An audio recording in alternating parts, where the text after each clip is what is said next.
विंचूरपासून जवळच असलेले कृष्णवाडी किसनवाडी या ठिकाणी श्री मच्छिंद्रनाथ मंदिरामध्ये श्री रामदास बाबा कांडेकर यांच्या आशीर्वादानं रामदास बाबा मोरे यांच्या मार्गदर्शनाखाली अग्निहोम आणि लाही प्रसाद कार्यक्रम रात्री उशिरापर्यंत विविध कार्यक्रमांनी संपन्न झाला।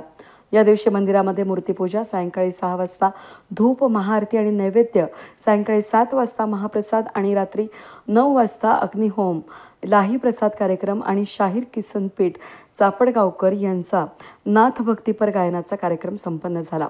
यावेळी या कार्यक्रमात मान्यवरांना श्रीफळ आणि शेला देऊन सन्मानित करण्यात आलं। या कार्यक्रमाला कृष्णवाडी पंचक्रोशीतील आणि दूरवरून आलेले हजारो भाविकांनी दर्शनाचा, होमाचा आणि महाप्रसादाचा लाभ घेतला।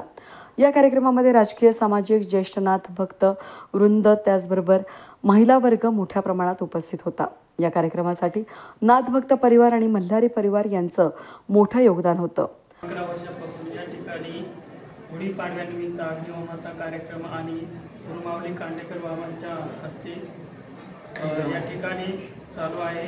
याही पुढे त्यांनी एक छोटासा रोपटा लावला आणि त्या रोपट्याचं महाकाय वटवृक्षामध्ये रूपांतर झालेलं आहे।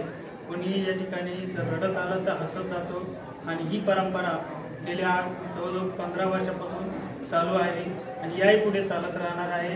हीच गुरुमाऊलीचा आशीर्वाद आणि रामदास बाबा मोरे या ठिकाणी हे बघत आहे। वेद न्यूजसाठी प्रतिनिधी सुनील क्षीरसागर, विंचूर।